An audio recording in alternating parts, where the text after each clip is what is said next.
नमस्कार, बहुत बहुत स्वागत है आपका डीडी न्यूज के इस खास कार्यक्रम इस वक्त में। मैं हूं लाल चंद्र सिंह।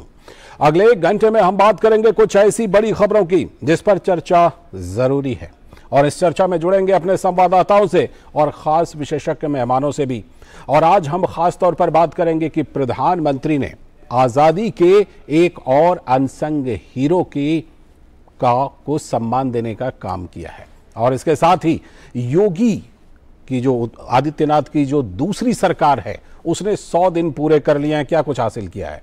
और आज की हमारी खास चर्चा होगी कि महाराष्ट्र का जो महासंग्राम है उसमें आखिरकार एकनाथ शिंदे विजयी होकर निकले हैं। इसी पर होगी खास चर्चा, और भी होंगी खबरें और भी होंगे सवाल जवाब। लेकिन सबसे पहले इस वक्त की हेडलाइंस। प्रधानमंत्री नरेंद्र मोदी ने आंध्र प्रदेश के भीमावरम में स्वतंत्रता सेनानी अल्लूरी सीताराम राजू की 125वीं जयंती समारोह का किया उद्घाटन। इस मौके पर सीताराम राजू की 30 फीट ऊंची कांस्य प्रतिमा का भी किया अनावरण। कहा, आंध्र की महान आदिवासी परंपरा को मेरा नमन। प्रधानमंत्री नरेंद्र मोदी आज गुजरात के गांधीनगर में डिजिटल इंडिया सप्ताह 2022 का करेंगे उद्घाटन। पीएम चिप्स टू स्टार्टअप कार्यक्रम के तहत 30 संस्थानों के पहले समूह की करेंगे घोषणा। एकनाथ शिंदे सरकार ने महाराष्ट्र विधानसभा में शक्ति परीक्षण में बहुमत किया हासिल। शिवसेना को एक और झटका। शिवसेना के एक और विधायक संतोष बांगर एकनाथ शिंदे गुट में हुए शामिल।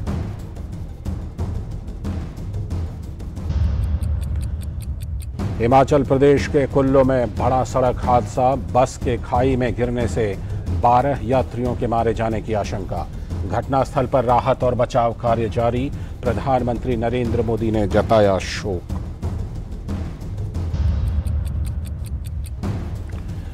गृह मंत्री अमित शाह ने नई दिल्ली में 100वें अंतर्राष्ट्रीय सहकारिता दिवस समारोह में मुख्य अतिथि के रूप में हुए शामिल। अंतर्राष्ट्रीय सहकारिता समारोह का विषय है बेहतर विश्व के निर्माण में सहकारिता की भूमिका।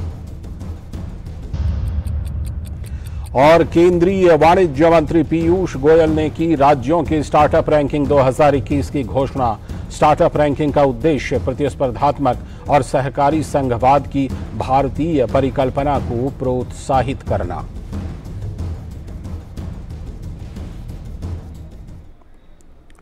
तो ये थी हेडलाइंस, और अब हम बात करते हैं आजादी के उन भूले बिसरे महानायकों को याद करने की, जिसको आज प्रधानमंत्री नरेंद्र मोदी ने एक और जो महानायक हैं उनको याद किया है। प्रधानमंत्री नरेंद्र मोदी ने स्वतंत्रता सेनानी अल्लूरी सीताराम राजू की 125वीं जयंती समारोह का किया उद्घाटन।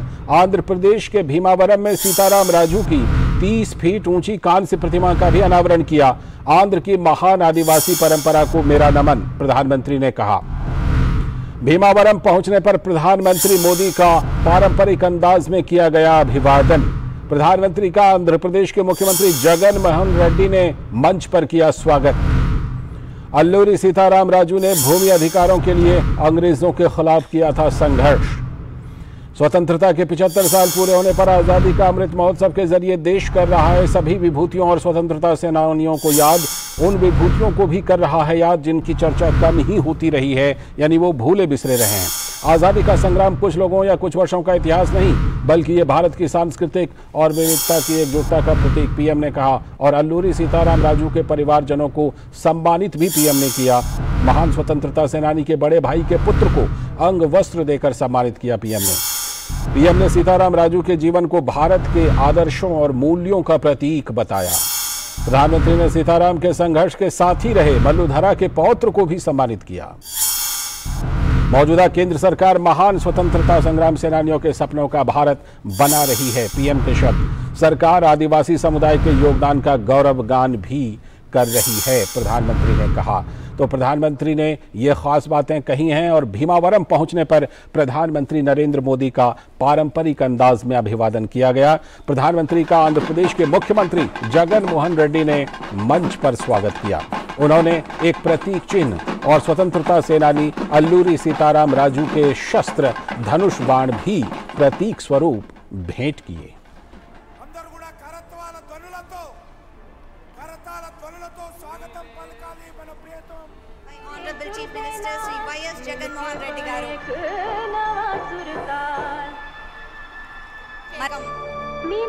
సీతారామ పట్టాభిషేకం ఒక అద్భుతమైన ఘట్టం.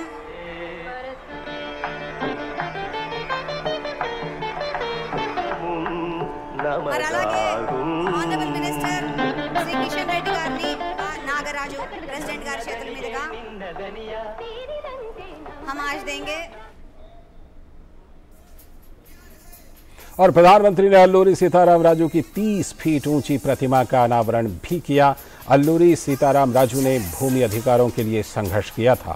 स्वतंत्रता के 75 साल पूरे होने पर आज़ादी के अमृत महोत्सव के जरिए देश उन सभी विभूतियों और स्वतंत्रता सेनानियों को याद कर रहा है जिनकी चर्चा कम ही होती रही है. ऐसे ही महान स्वतंत्रता सेनानी अल्लूरी सीताराम राजू की 125वीं जयंती और रंपा क्रांति की 100वीं जयंती के एक साल चलने वाले महोत्सव का भी प्रधानमंत्री ने शुभारंभ किया. प्रधानमंत्री ने कहा कि आज़ादी का संग्राम कुछ लोगों या कुछ वर्षों का इतिहास नहीं है, बल्कि ये भारत की सांस्कृतिक और विविधता की एकजुटता का भी प्रतीक है. आजादी का संग्राम केवल कुछ वर्षों का, कुछ इलाकों का या कुछ लोगों का इतिहास सिर्फ नहीं है. ये इतिहास भारत के कोने कोने और कण कण के त्याग, तप और बलिदानों का इतिहास है. हमारे स्वतंत्रता आंदोलन का इतिहास हमारी विविधता की शक्ति का, हमारी सांस्कृतिक शक्ति का, एक राष्ट्र के रूप में हमारी एकजुटता का प्रतीक है. और प्रधानमंत्री ने अल्लूरी सीताराम राजू के परिवारजनों का सम्मान भी किया. प्रधानमंत्री ने महान स्वतंत्रता सेनानी के बड़े भाई के पुत्र को अंग वस्त्र देकर सम्मानित किया. प्रधानमंत्री ने सीताराम राजू के जीवन को भारत के आदर्शों और मूल्यों का प्रतीक बताया. मोदी जी के हाथों से आपने ये सीताराम राजू गारू के जन्म से लेकर उनके बलिदान तक उनकी जीवन यात्रा हम सभी के लिए प्रेरणा है. उन्होंने अपना जीवन आदिवासी समाज के अधिकारों के लिए, उनके सुख दुख के लिए और देश की आजादी के लिए अर्पित कर दिया. सीताराम राजू गारू ने जब क्रांति का बिगुल फूंका था तो उनका जय घोष था, मनदे राज्यम, मनदे राज्यम, यानी हमारा राज्य. सीताराम राजू गारू ने जब विदेशी हुकूमत के अत्याचारों के खिलाफ जंग शुरू की थी तब उनकी उम्र केवल 24-25 साल थी.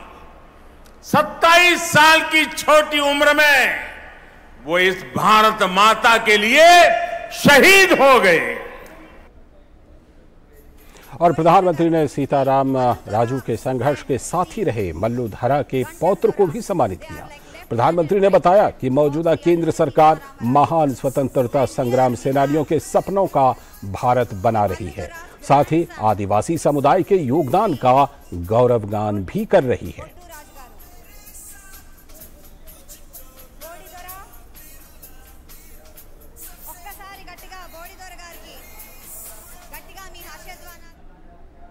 अल्लूरी सीताराम राजू ने अंग्रेजों से अपने संघर्ष के दौरान दिखाया था, दम है तो मुझे रोक लो.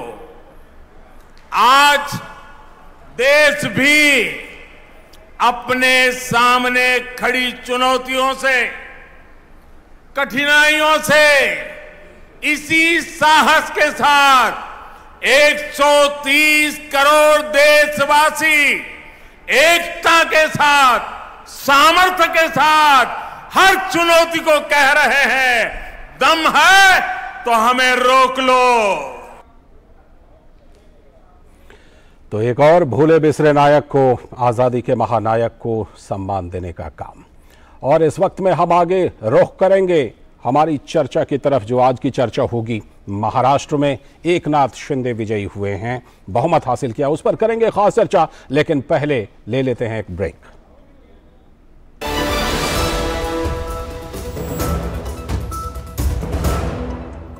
हीरे जैसे बदन को तराशता है एलॉइस हेयर रिमूवल क्रीम। त्वचा बनेगी शाइनी और लवली। एलॉइस हेयर रिमूवल क्रीम।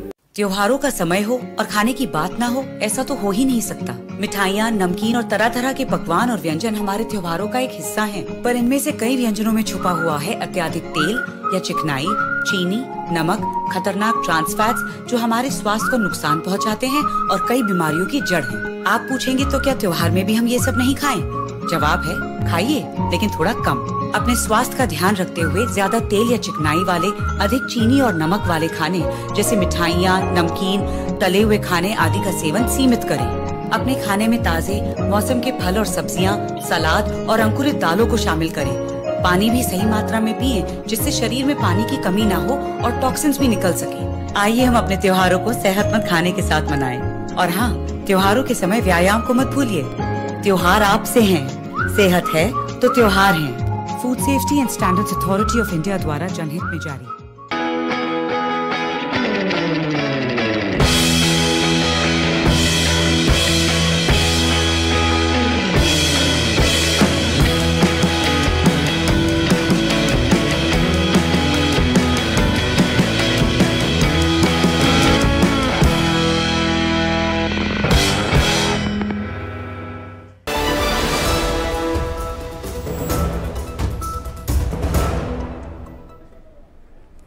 ब्रेक के बाद एक बार फिर से आपका स्वागत है। डीडी न्यूज पर आप देख रहे हैं इस वक्त, और जैसा कि हमने ब्रेक पर जाने से पहले बताया था कि अब हम रुख करते हैं आज की खास चर्चा की तरफ। महाराष्ट्र में एकनाथ शिंदे सरकार को हासिल हुआ है बहुमत।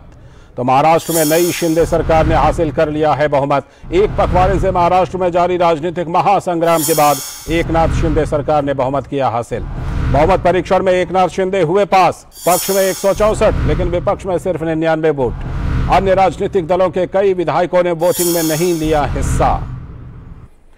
कल हुए स्पीकर के चुनाव में भी बीजेपी के राहुल नार्वेकर को मिला था बहुमत और वो चुने गए थे स्पीकर। नार्वेकर के पक्ष में 164 और महाविकास आघाड़ी के उम्मीदवार राजन साल्वी के पक्ष में सिर्फ 107 वोट पड़े थे।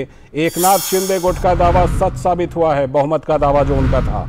विधानसभा में अपने सभी विधायकों के साथ बहुमत का आंकड़ा पूरा करके दिखाया एकनाथ शिंदे गुट ने। उधर एनसीपी के नेता शरद पवार का दावा है कि शिंदे सरकार 6 महीने से ज्यादा नहीं चलेगी। शिवसेना नेता संजय राउत ने भी कहा कि देवेंद्र फडणवीस के मुख्यमंत्री नहीं बनने से गठबंधन स्थिर नहीं होगा।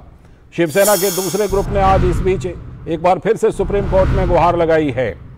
महाविकास आघाड़ी में टूट के खतरे को देखते हुए उस गठबंधन ने अपनी एकता दिखाने की भी कोशिश की है कि सब कुछ ठीक ठाक है, लेकिन क्या सब कुछ ठीक ठाक है, इसको लेकर चलते हैं अपनी संवाददाता श्यामा मिश्रा के पास, जो मुंबई में हमारे साथ जुड़ चुकी हैं। लेकिन उससे पहले देवेंद्र फडणवीस जो कि उप मुख्यमंत्री हैं महाराष्ट्र की नई सरकार में, उनका क्या कुछ कहना है, एक बार पहले उनको सुन लेते हैं, उसके बाद रुख करेंगे अपनी संवाददाता का। या सभागृहाने शिवसेना भाजपा युतीचे आमचे मुख्यमंत्री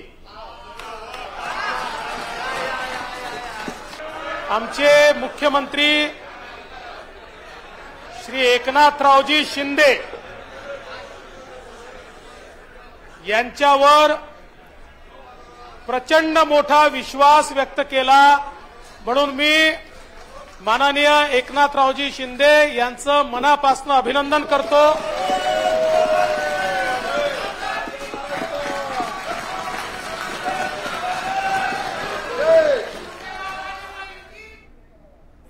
तो देवेंद्र फडणवीस अपनी प्रतिक्रिया देते हुए इस जीत पर, और कुछ लोग जिस तरह की बात कर रहे थे कि देवेंद्र फडणवीस के चेहरे पर वो खुशी नहीं दिखाई पड़ रही थी, लेकिन आज तो उनके चेहरे पर खुशी दिखाई पड़ रही है। जुड़ रहे हैं हम अपनी संवाददाता श्यामा मिश्रा के साथ।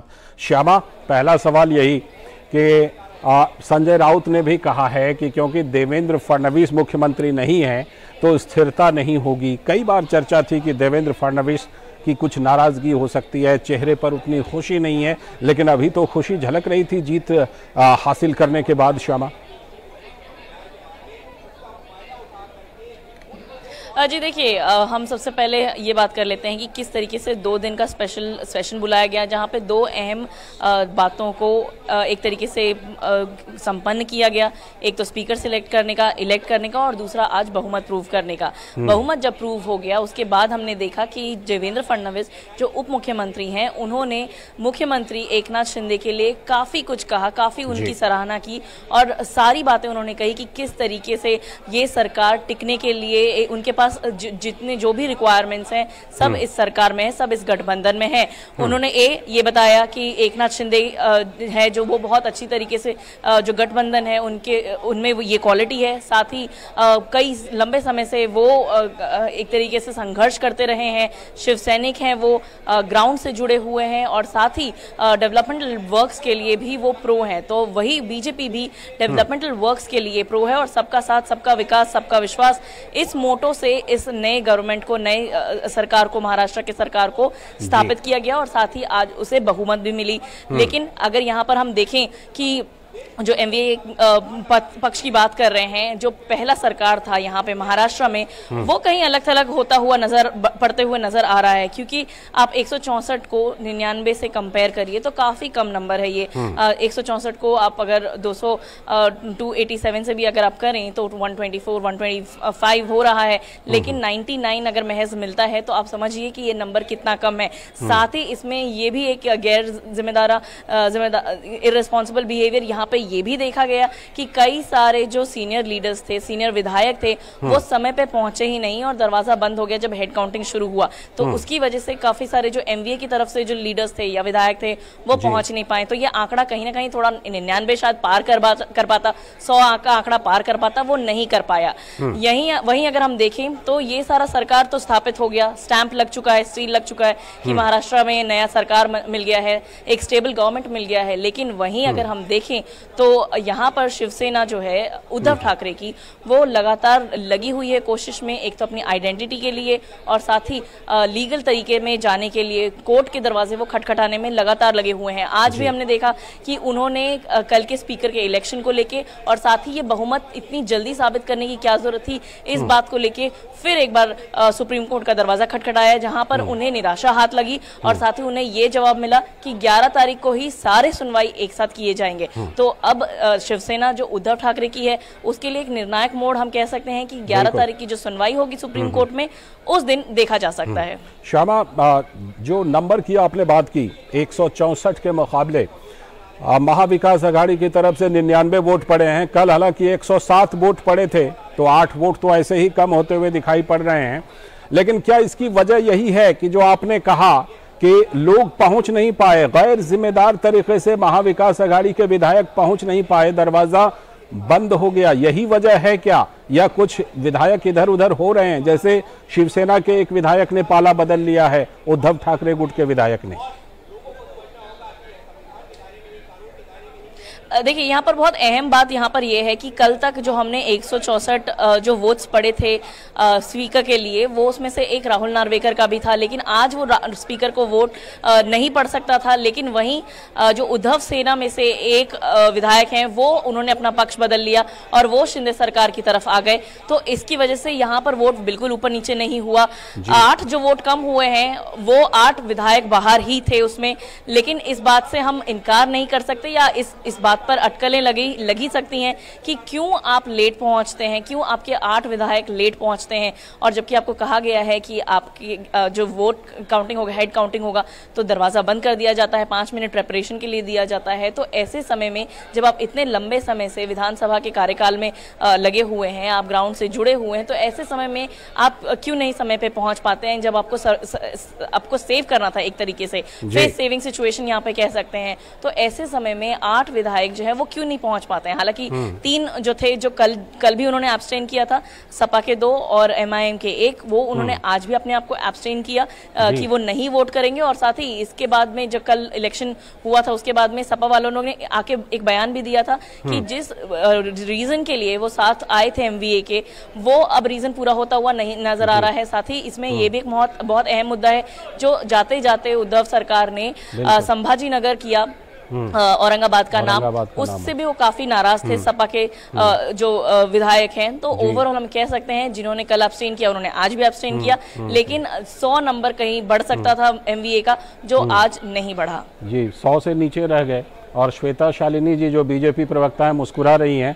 आज देवेंद्र फडणवीस भी मुस्कुराते हुए नजर आए। श्वेता जी, क्या देवेंद्र फडणवीस जी की कोई नाराजगी थी जो अब दूर हो गई? श्वेता जी, ऐसा है कि आज पूरा महाराष्ट्र मुस्कुरा रहा है मेरे और देवेंद्र फडणवीस जी के साथ जी। पहली घटनाक्रम ये है कि देखिए, महाविकास आघाड़ी इतने दिन तक 99 के फेर पे टिका हुआ था, आज भी वो 99 के फेर पे ही जाके टिक गया। दूसरी बात ये है कि आप देखें, आपने तो नाम संभाजी नगर बदल दिया। खैर, अब वो लंबी कहानी है कि उनकी मंशा तो कभी थी नहीं, इसीलिए अंत तक कैबिनेट का इंतजार किया और एक इलीगल कैबिनेट में बदल दिया। फिर भी जो आपके मित्रगण थे कांग्रेस, उस समय तो वो उठ के गए नहीं, लेकिन आज उन्होंने आपका समर्थन नहीं दिया। यही बात हम इतने सालों से कह रहे थे, 2-2.5 साल से, कि इनके अंदरूनी इतने मसले हैं, इतने फूट है कि ये लोग एक साथ खड़े ही नहीं हो सकते हैं। और आज जब मौका था कि ये अपनी कम से कम कुछ संख्या बल दिखा सकते हैं, तब भी वो नहीं दिखा पाए जी। बात जहां तक फ्लोर टेस्ट की थी, ये बात तय थी जिस समय हम देखिए 2-2.5 सालों से ये लोग स्पीकर इलेक्शन तक नहीं कर पाए थे। और इसीलिए आज हम मुस्कुरा इसलिए रहे हैं, देवेंद्र फडणवीस जी इसलिए मुस्कुरा रहे हैं क्योंकि उन्होंने कहा है कि जो ये ईडी कह रहे थे, वो ईडी एक्चुअली एकनाथ शिंदे और देवेंद्र फडणवीस है। ये जो जीत हुई है, ये लोकतंत्र की जीत हुई है। ये जो जीत हुई है, ये इस हिंदुत्व की जीत है। ये उन साधुओं के लिए है जिनकी निर्भीक तरीके से हत्या कर दी गई थी और आज तक उनको न्याय नहीं मिला। तो आज जिसको न्याय मिला है, जो सत्ता बैठी है, वो सत्ता महाराष्ट्र के लोगों ने जिसको एक्चुअल मतदान दिया था। देखिए, हम तो कह ही रहे हैं कि हम असली शिवसेना के साथ बैठे हैं। हम शिवसेना के साथ थे, लड़ने गए थे, मतदाताओं से मत मांगने गए थे। आज भी जब हम सरकार बना के बैठे हैं तो हम शिवसेना के साथ ही बैठे हैं। और शिवसेना बाला साहेब की एक सच्चे सैनिक को आज मुख्यमंत्री के पद पर देखकर हमें और हर महाराष्ट्रियन को बहुत ज्यादा खुशी। श्वेता जी, आपने ईडी का एक नया विश्लेषण कर दिया, एकनाथ और देवेंद्र कह करके। चलिए, अभी एकनाथ और देवेंद्र जी की सरकार है। हमने शिवसेना के संजय गुप्ता जी को भी बुलाया था इस बातचीत में, लेकिन वो अभी तक शामिल हो नहीं पाए। उम्मीद है कि वो शामिल होंगे तो आपका जवाब देंगे। लेकिन इस बीच में आपने गलत शिवसेना को बुला लिया होगा। आपने असली शिवसेना बुलाई होते तो वो पक्का आते। दूसरे पक्ष की शिवसेना, क्योंकि एक तो आपके पक्ष में चली गई, इसीलिए। चलिए, फिलहाल आपसे एक सवाल ये कि हमने देखा कि जो अमरावती की घटना थी, उसमें सरकार बदलने के बाद अब उसमें जांच जो है, वो जांच की कार्रवाई जारी है। आपसे एक सवाल यह बनता है कि क्या जिन मुद्दों पर कि पिछली सरकार ने जांच नहीं कराई थी, जैसे पालघर जैसी घटना जो थी, क्या लोग ये उम्मीद करें कि आपकी जो नई सरकार है वो उन मुद्दों पर भी जांच कराएगी और सही जांच कराएगी? श्वेता जी, देखिए, हमारा 2 मुद्दा है जिसके कारण हम इस सरकार में जल्द से जल्द वापस लौटना चाहते थे।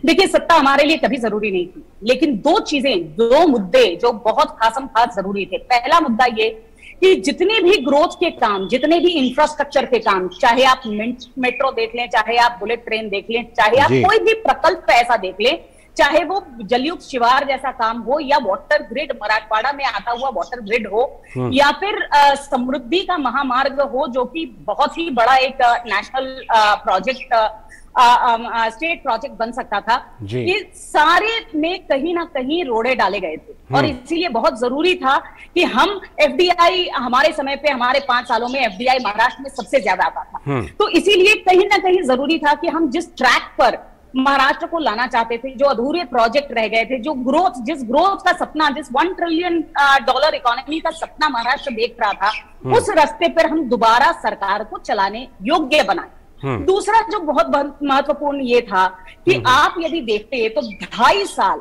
है, रोड़े तो डाले ही, कोई नया प्रोजेक्ट शुरू नहीं किया और अन्याय किया।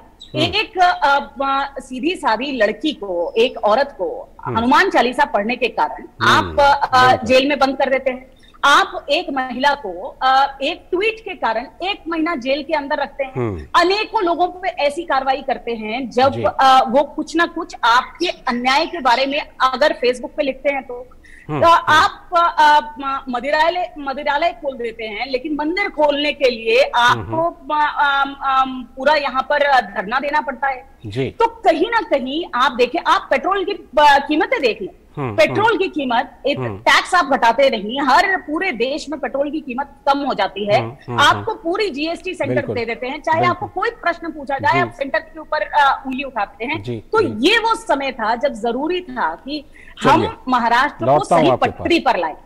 श्वेता जी, लौटता हूं आपके पास। आपकी बहुत सारी चीजों का जवाब शिवसेना के या एमवीए की तरफ से कोई जुड़ते तो जरूर देते, लेकिन फिलहाल हमारे सलाहकार संपादक विनोद मिश्र जी इसी मुद्दे पर हमारे साथ जुड़ चुके हैं। विनोद जी, जब विधानसभा में शिवसेना पिछड़ती हुई नजर आई थी तो संजय राउत के बयानों ने ये साफ कर दिया था कि अब शिवसेना जो है वो सड़क और अदालत 2 जगह पर लड़ाई लड़ेगी। अब ऐसा लगता है कि सड़क की लड़ाई में भी शिवसेना पिछड़ती हुई नजर आ रही है और अदालत का ही सहारा है, जिसका जिक्र श्यामा कर रही थी कि आज फिर सुप्रीम कोर्ट गए लेकिन राहत मिली नहीं। कहा वेट टिल 11 जुलाई, 11 जुलाई तक प्रतीक्षा करो। शिवसेना उद्धव ठाकरे की अब आगे की रणनीति क्या होगी विनोद जी?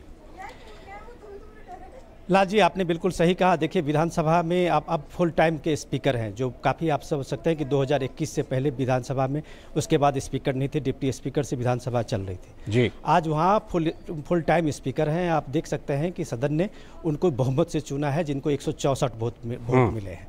तो अब तो ये भी कोई सवाल नहीं हो सकता है इसमें, जो सदन के अंदर की कार्रवाई है वो सदन की होती है, उसमें बहुत ज़्यादा कोर्ट की इंटरफेरेंस नहीं होती है, जैसा कि हम लोग जानते हैं जी। और सदन में अगर ये बहुमत से स्पीकर के चुनाव हुआ है और स्पीकर ने ये डिसीजन लिया है, तो अभी आप कह सकते हैं कि सदन के बाहर भी किसी न्यायालय के पटल में भी शायद वो मान्य होगा, जैसा कि अभी तक ये परंपरा रही है। रहा सवाल दूसरी बात कि संजय राउत जो कह रहे हैं, संजय राउत जो कह रहे हैं, उनके पीछे उनका एक फ्रस्ट्रेशन है।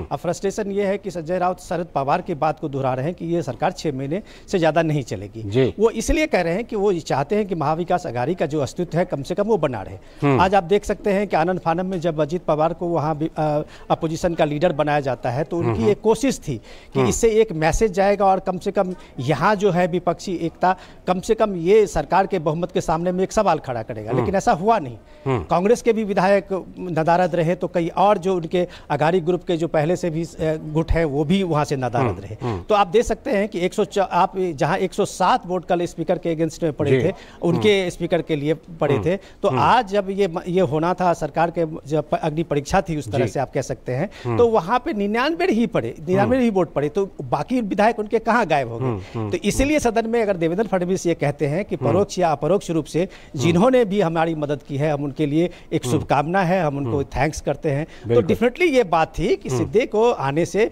अपोजिशन में भी कई लोग हैं जो इस बात से खुश हैं कि ये सरकार को जाना चाहिए था। मैं लौटता हूं आपके पास, लेकिन इससे पहले श्यामा का एक बार रुख करता हूं। श्यामा, जो एक बात कही जा रही है कि अब जबकि इधर एक तरफ शिंदे सरकार ने बहुमत हासिल कर लिया है, दूसरी तरफ जो एमवीए के घटक दल हैं उनको विधायकों की टूट का खतरा है। मुंबई में कुछ हलचल इस तरह की दिखाई पड़ती है क्या कि वो लोग अपने विधायकों को बचाने की कोशिश अब कर रहे हैं?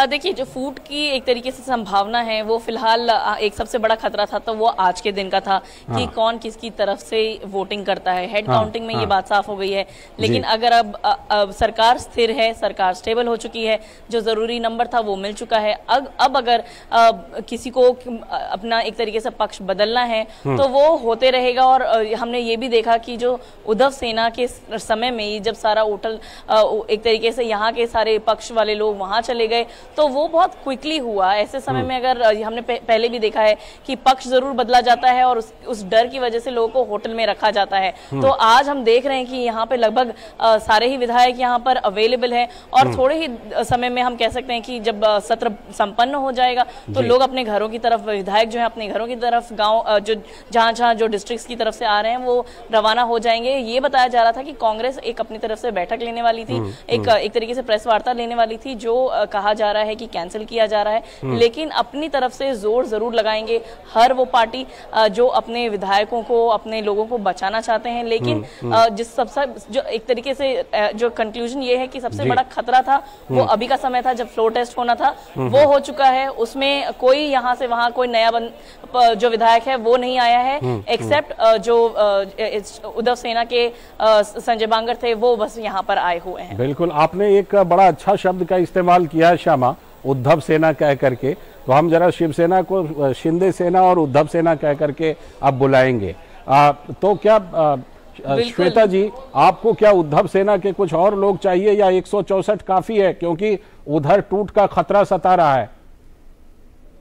देखिए, ऐसा है, सबसे पहले मैं आपने श्यामा जी से जब प्रश्न किया तो मैं बीच में बोलना चाह रही थी, लेकिन मैंने इंतजार किया।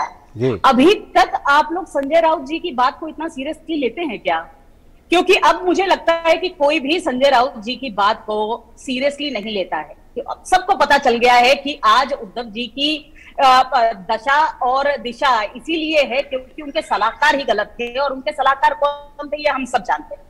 बाकी बचा आपके सवाल, हम तो जो हमारे साथ हैं उनको शिवसेना बुलाते हैं। अब आप दूसरे फैक्शन को जो बुलाना है वो बुला सकते हैं। हमें ये पता है कि हमारी शिवसेना के साथ जो भी व्यक्ति बाला साहेब के विचारधारा से सहमति रखता है, जो बाला साहेब को मानता है, वो या तो आ जाएगा या फिर कल आएगा जी। क्योंकि बाला साहेब के बिना शिवसेना नहीं है और शिवसेना बाला साहब के बिना नहीं। तो इन एनी केस, क्योंकि दोनों एक दूसरे के लिए बने हैं, साथ रहे हैं, विचारधारा के बिना पक्ष का होना कोई मतलब नहीं है। मैं एक ऐसे पक्ष से हूँ जो विचारधारा को मानती है, और मुझे लगता है आज हिंदुत्व की जीत हुई है और इसीलिए बहुत जल्द आप देखेंगे दोनों पक्ष शिवसेना पूरी हो जाएगी। दोनों पक्ष बाला साहब के लेगेसी का दावा कर रहे हैं विनोद जी, लेकिन जो हमारी संवाददाता ने उद्धव सेना कहा है, क्या उद्धव सेना, एनसीपी और कांग्रेस को जो टूट का खतरा है उसी के चलते offence is the best defence के तहत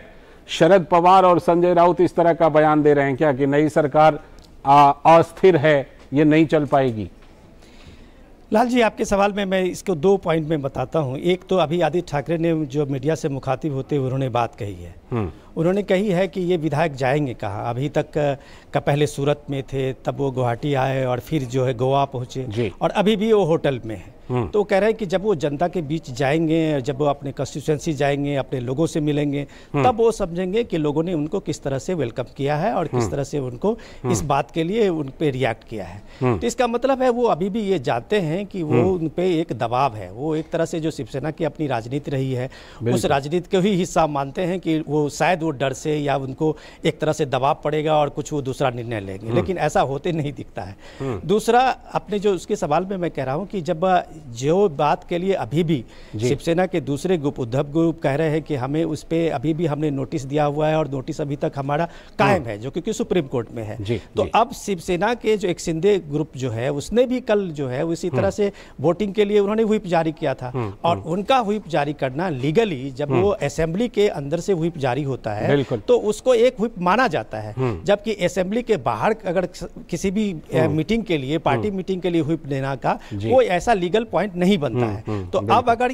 किनका व्हिप चलेगा ये बात भी शायद हो सकता है कि कोर्ट में आए, लेकिन इसमें बात तो तय है कि कोई भी टेस्ट जो सदन का है वो फ्लोर से होगा, और फ्लोर टेस्ट में एकनाथ शिंदे पास हो गए हैं तो शायद उनको लेके अब कोई कोर्ट में इफ एंड बट की कोई संभावना नहीं। बिल्कुल बिल्कुल, ये फिलहाल कहा जा सकता है कि राजनीतिक लड़ाई में उद्धव सेना पिछड़ गई है, और अब जो न्यायिक लड़ाई, अदालती लड़ाई है उसमें भी उनको राहत नहीं मिल रही है। लेकिन जवाब देते अगर शिवसेना के प्रवक्ता जुड़ते, हमने संजय गुप्ता जी को बुलाया भी था, उन्होंने बोला भी था कि वो जुड़ेंगे, लेकिन जुड़े नहीं, तो हम यही उम्मीद करते हैं कि आगे जब हम इस पर बहस करेंगे तो जुड़ेंगे जरूर। फिलहाल आप तीनों का बहुत बहुत शुक्रिया, विनोद जी और श्वेता, शालिनी जी और श्यामा, आपका भी जुड़ने के लिए।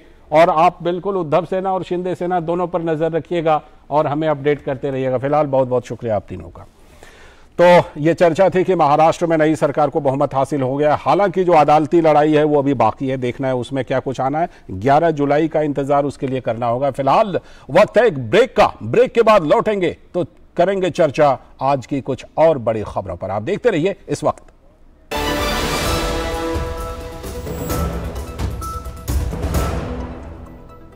Power Grid a Maharatna PSU of Government of India, largest transmission utility of country, embarked on one such remarkable journey to establish one nation, one grid, one frequency, culminating into one electricity market. Power Grid, transmitting power, transforming lives. Bharat में food wastage एक बहुत बड़ी समस्या है। हर रात कई लोग भूखे सोते हैं। हम कुछ छोटी छोटी बातों का ख्याल रखकर दूसरों को और पर्यावरण को सुरक्षित रख सकते हैं। ये 6 सरल बातों को याद रखिए और एक जिम्मेदार ईट राइट नागरिक बनिए। पहला, जितनी जरूरत हो उतना ही खरीदें। दूसरा, भोजन की बर्बादी को कम करने के लिए एक बार में ही ज्यादा खाना न लें। तीसरा, बचे हुए ठीक भोजन को न फेंकें। जहां तक हो सके बचे हुए खाने को अन्य व्यंजन बनाने में प्रयोग करें। चौथा, अनाज, दालों तथा अन्य सूखे खाद्य सामग्री को एयर टाइट डब्बों में रखें। फल, सब्जियों और अन्य खराब होने वाले खाद्य पदार्थ जैसे दूध, दही आदि को फ्रिज में रखें। पांचवा, बची हुई खाद्य सामग्री एकत्रित करें और जरूरतमंदों में वितरित करें। और आखिर में कंपोस्ट बनाने के लिए जैविक कचरा जैसे सब्जी और फलों के छिलके व पत्ते आदि को रिसाइकिल करें। Food safety and standards authority of India द्वारा जनहित में जारी।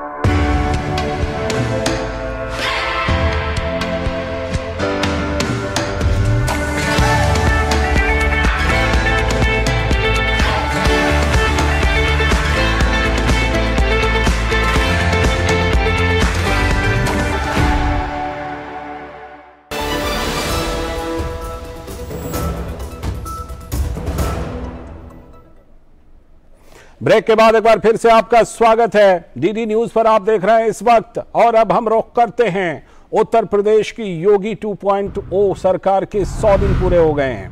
तो यूपी योगी, जिसको कि प्रधानमंत्री ने भी नाम दिया था यूपी योगी सरकार 2.0 के 100 दिन पूरे। राज्य सरकार के पहले 100 दिनों का रिपोर्ट कार्ड, और इस रिपोर्ट कार्ड में क्या कुछ खास है।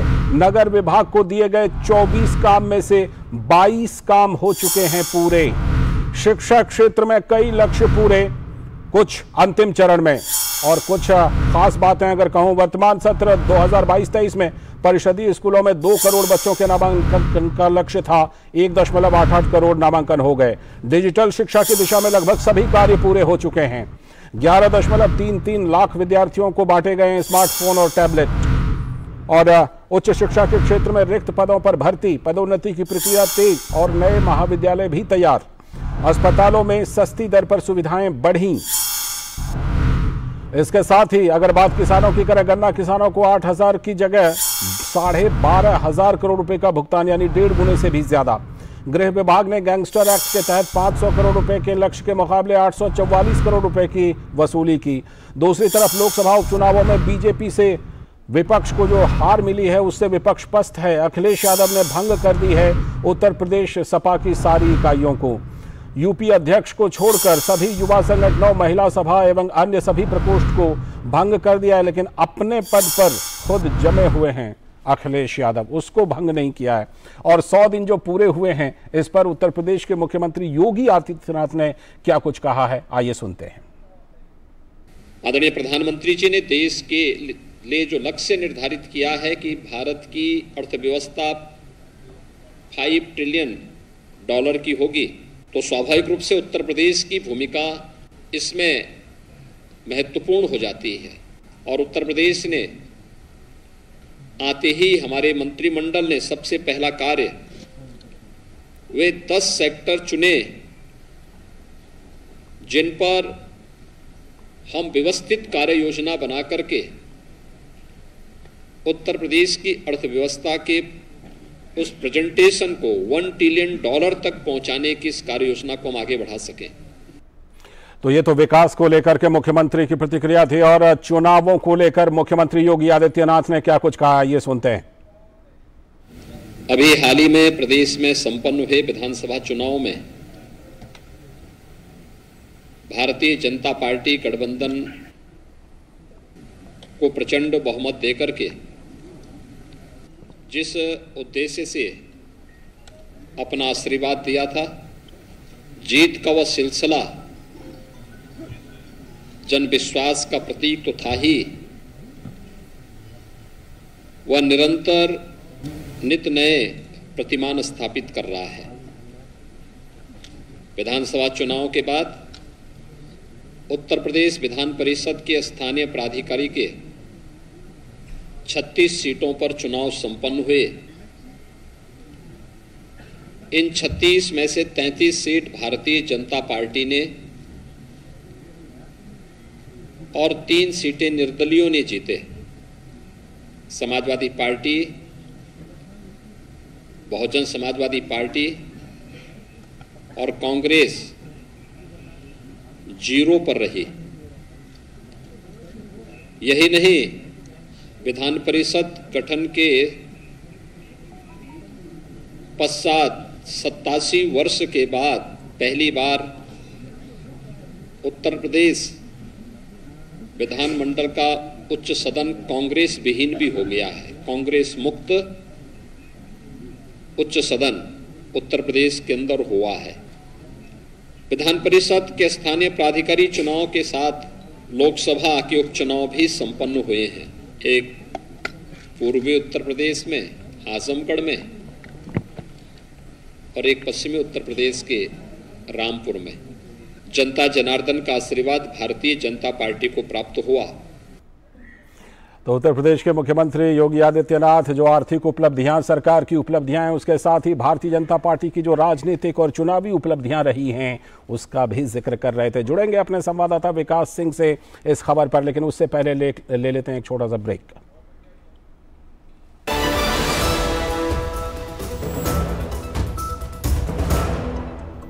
हीरे जैसे बदन को तराशता है एलॉइस हेयर रिमूवल क्रीम। त्वचा बनेगी शाइनी और लवली। एलॉइस हेयर रिमूवल क्रीम। मैं हूँ यूपीएल का स्वीप पावर। मैं उन आविष्कारी तत्वों से संपन्न हूँ जो कि हर प्रकार के खरपतवारों को खत्म करने की क्षमता रखते हैं। यूपीएल का स्वीप पावर एक बहुआयामी खरपतवार नाशक है जो जिद्दी से जिद्दी खरपतवारों पर जल्द नियंत्रण करता है। यूपीएल का स्वीप पावर सबसे सुरक्षित, सबसे असरदार। चल भाई, झुमके बदली कराने हैं। अरे आंटी, ये रही सामने सोने की दुकान, यहाँ से बदलवा लो। पर खरीदा तो उस दुकान से था। अरे अगर हॉलमार्क का निशान है ना तो कहीं से भी अदला बदली करा लो, वो भी बिना किसी डर के। सच? हाँ, 16 आने। सोना कहीं भी खरीदो, बेचो बेझिझक, बेफिक्र, हॉलमार्क के साथ। हॉलमार्क है तो सोना है। होंगे बच्चे स्वस्थ, भले फूलेगा बचपन। इन्हें पिलाओ मुगली घुट्टी 555।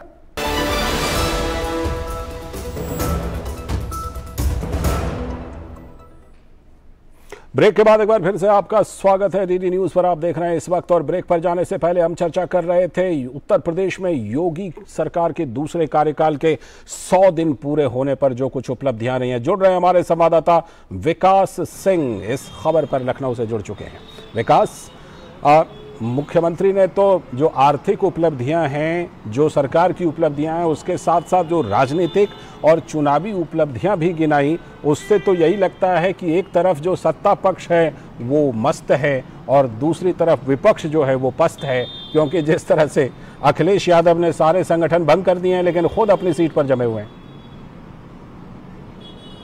जी बिल्कुल, आप सही कह रहे हैं। सरकार अपना काम कर रही है। सरकार ने आज जो प्रेस कॉन्फ्रेंस की मुख्यमंत्री योगी आदित्यनाथ ने उसका स्लोगन ही दिया था, सेवा, सुरक्षा और सुशासन। और इसी रास्ते पर मुख्यमंत्री योगी आदित्यनाथ की सरकार चल रही है। उन्होंने बताया कि पिछले 100 दिनों में उन्होंने क्या कुछ काम किए हैं, किस तरीके से उन्होंने जनता के लिए काम किया है। उन्होंने विस्तार पूर्वक बताया कि किस तरीके से उनके मंत्रीगण स्थानीय स्तर पे गए, लोगों से मिले, संवाद किया, सरकार की बातें बताई और जनता का फीडबैक सरकार तक पहुंचाने का काम किया है। जो काम किए जा रहे हैं, जन कल्याणकारी योजनाएं हैं, वो लोगों तक सीधे पहुंच रही हैं। इसके साथ साथ एक और बड़ी बात रही, जो सबसे खास बात है मुख्यमंत्री योगी आदित्यनाथ की सरकार की, कानून व्यवस्था को लेकर उन्होंने बताया कि विस्तार से बताया कि किस तरीके से अपराधियों के खिलाफ कार्रवाई की गई है, किस तरीके से अवैध संपत्तियों को जब्त किया गया है, किस तरीके से तमाम सारी कानूनी कार्रवाइयां की गई हैं, कड़ी कार्रवाइयां की गई हैं, खासतौर से महिला अपराधों के खिलाफ उन्होंने कहा कि जिस तरीके से फास्ट ट्रैक बनाकर ज्यादा से जल्द उनको सजा दिलाई जा रही है अपराधियों को, तो महिलाओं के स्वावलंबन के लिए भी काम किया जा रहा है। तो तमाम ऐसी बातें हैं। तो वहीं अखिलेश यादव की अगर बात करते हैं, क्योंकि अखिलेश यादव प्रयोग करते करते शायद थक ही गए हैं, तो उन्होंने पूरी व्यवस्था को ही हटा दिया है स्वयं और प्रदेश अध्यक्ष के पद को छोड़ के। अब उनको नए सिरे से विचार करना होगा कि उनकी जो पार्टी की राजनीति वो किस तरीके से करेंगे। इससे पहले उपचुनाव से पहले उनके गठबंधन में भी फूट पड़ गई थी, महादल उनसे अलग हो गया था और उनके साथ ओम प्रकाश राजभर थे, कहीं ना कहीं नाराजगी थे। उस नाराजगी का असर देखा, जब हम लोग पहले भी बात कर रहे थे, उसके बाद हमने देखा कि दोनों उपचुनाव जो समाजवादी पार्टी का गढ़ कही जाती थी, वो आजमगढ़ हो या रामपुर हो, वो 2 सीटें थी जो 19 और 14 में भी जीती थी समाजवादी पार्टी, उन पर भी अब उसका कब्जा नहीं रहा। वहां पे सरकार के द्वारा जो काम किए गए थे, और लालचंद ये सबसे बड़ी बात होती है, जब जनता वोट देती है तो वो जो काम हो रहे होते हैं, जो सरकार काम करती है, उसका जो है सीधा असर जनता पे होता है। जनता की उन बातों को स्वीकार करती है, नहीं ये हमारे पक्ष में ये सारी चीजें हो रही हैं, उसी के नाम पे जनता अपना वोट करती है। ये सबसे बड़ी बात होती है। और इसके साथ ही साथ ये भी एक बड़ी बात होती है लालचंद कि खासतौर से जो सरकार अपनी उपलब्धियों को, अपने द्वारा कामों को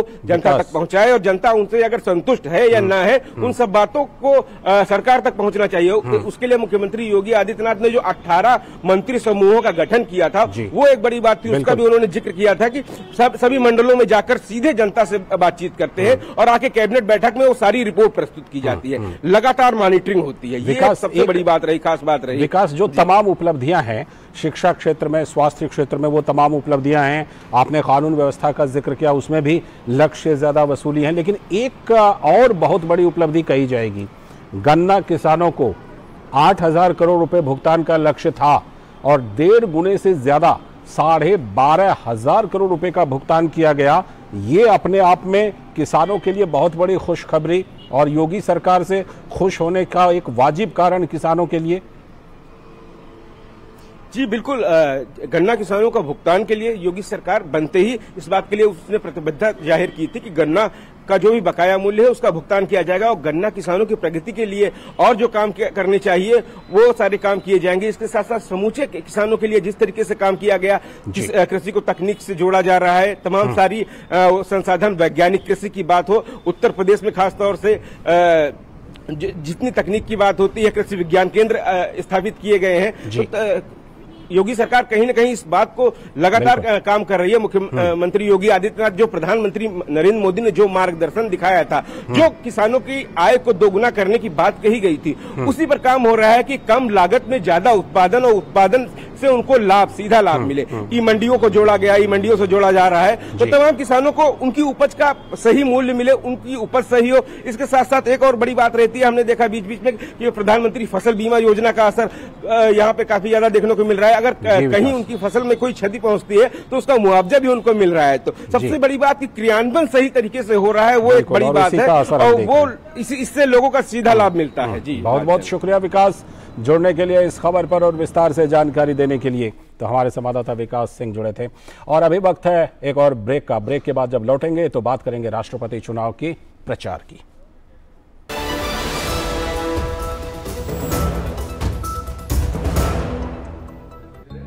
ISI मम्मा, ISI। नो बेटा, हॉट है, पापा को लेट हो जाएगा। पापा ISI। गेट रेडी बेटा। मम्मी, हमारे घर में सभी प्रोडक्ट्स पर ISI का निशान क्यों है? ISI मार्क का मतलब है विश्वसनीय, बेहतरीन क्वालिटी, ताकि हम सब सुरक्षित रहें। ISI मार्क जैसे पापा से है देश सुरक्षित, ISI मार्क से हम सब सुरक्षित। हीरे जैसे बदन को तराशता है एलॉइस हेयर रिमूवल क्रीम। त्वचा बनेगी शाइनी और लवली। एलॉइस हेयर रिमूवल क्रीम।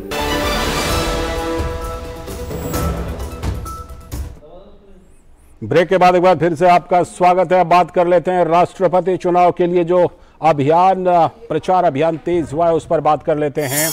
राष्ट्रपति चुनाव के लिए प्रचार अभियान हुआ तेज और इसी सिलसिले में एनडीए उम्मीदवार द्रौपदी मुर्मू आज झारखंड पहुंचकर मिल रही हैं विधायकों और सांसदों से। झारखंड के पूर्व राज्यपाल के रूप में द्रौपदी मुर्मू ने जनहित के कामों में काफी रुचि दिखाई थी। जमीन से जुड़ी मुर्मू के पास कोई भी साधारण व्यक्ति उस वक्त मदद के लिए आ सकता था। द्रौपदी मुर्मू के राष्ट्रपति उम्मीदवार बनने से कई विपक्षी दलों की बदली है सोच और बीजेपी की अगुवाई वाले एनडीए की ओर से द्रौपदी मुर्मू मैदान में है, विपक्ष की ओर से यशवंत सिन्हा हैं।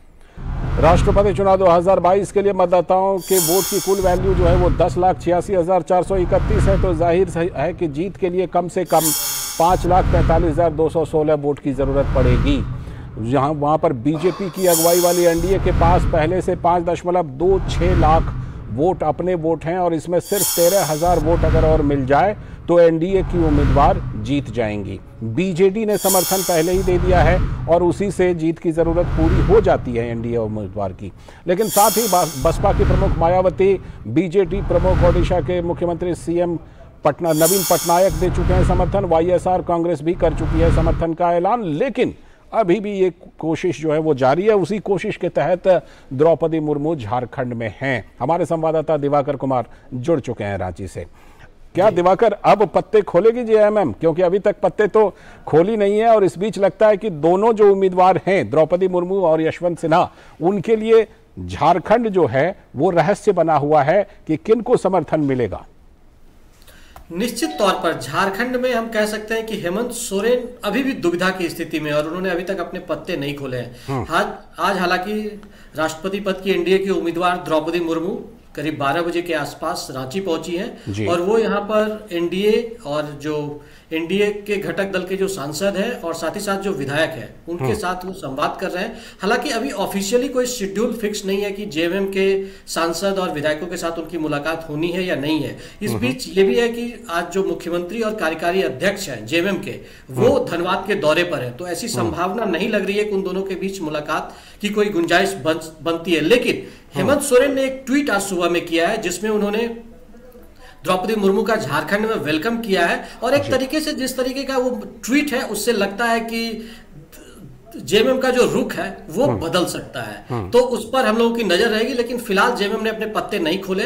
इस बीच अभी भी बैठकों का दौर लगातार चल रहा है और शाम में द्रौपदी मुर्मू आज फिर दिल्ली वापस लौट जाएगी। लेकिन जिस तरीके का समीकरण बना है और जिस तरीके से झारखंड की जो कह सकते हैं जो सत्तारूढ़ पार्टी है झारखंड मुक्ति मोर्चा, उसकी पूरी राजनीति आदिवासी और जनजातियों के इर्द गिर्द घूमती है, वैसे में द्रौपदी मुर्मू का समर्थन नहीं करना हो सकता है जेएमएम को खलेगा और आने वाले दिनों में इसका परिणाम भी भुगतना पड़ सकता है। तो इस लिहाज से लग रहा है कि अंतिम समय तक झारखंड मुक्ति मोर्चा जो है वो क्या रुख अपनाती है, इस पर थोड़ा हम लोग को वेट करना पड़ेगा। लेकिन पार्टी दुविधा की दौर में और स्थिति में नजर तो आ ही रही है। जी अच्छा, दुविधा इसलिए भी है क्योंकि अगले सप्ताह यशवंत सिन्हा भी वहां जाने वाले हैं झारखंड।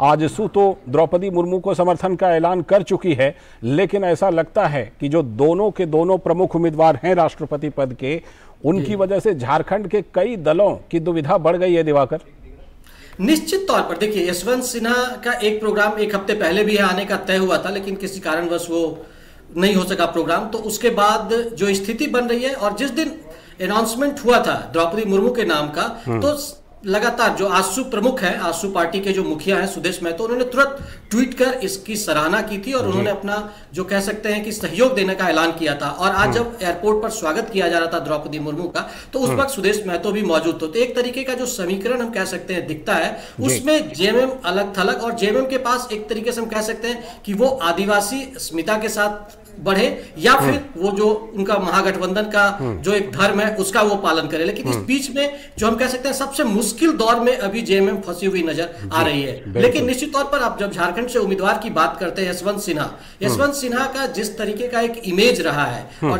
उस तरीके से जेएमएम का बहुत लगाव उनसे नजर नहीं आता है, क्योंकि और जिस तरीके से द्रौपदी मुर्मू का 5 सालों का कार्यकाल राज्यपाल के तौर पर झारखंड में रहा है, वो निश्चित तौर पर काबिले तारीफ रहा है और उन्होंने कई ऐसे जो जन सामान्य के कार्यक्रम थे उसको उन्होंने बढ़ावा दिया था। स्कूलों में बहुत बड़ा रिफॉर्म उन्होंने किया था। तो जेएमएम के लिए निश्चित तौर पर एक मुश्किल बड़ी बोया संशय की स्थिति तो हम कह ही सकते हैं। बिल्कुल, ये संशय की स्थिति है। हालांकि द्रौपदी मुर्मू के नाम के ऐलान के बाद कई दलों की संशय मिटी और उन्होंने समर्थन का ऐलान किया, लेकिन लगता है कि जेएमएम ही सबसे ज्यादा संशय में है। आप रखिएगा इस पर नजर, कभी ना कभी तो जेएमएम को अभी अपना पत्ता खोलना पड़ेगा या कम से कम वो ऐसा करेंगे कि हो सकता है वोटिंग से दूर भी रहें या फिर अपने पत्ते खोलेंगे। फिलहाल आपका बहुत बहुत शुक्रिया दिवाकर, जुड़ने के लिए और इस खबर पर जानकारी देने के लिए, विश्लेषण करने के लिए। तो इसी के साथ आज के इस वक्त में इतना ही, लेकिन कल फिर इसी वक्त लेकर हम हाजिर होंगे। इस वक्त फिलहाल दीजिए पूरी टीम को अनुमति, लेकिन डीडी न्यूज पर खबरों और कार्यक्रमों का सिलसिला लगातार जारी है। नमस्कार।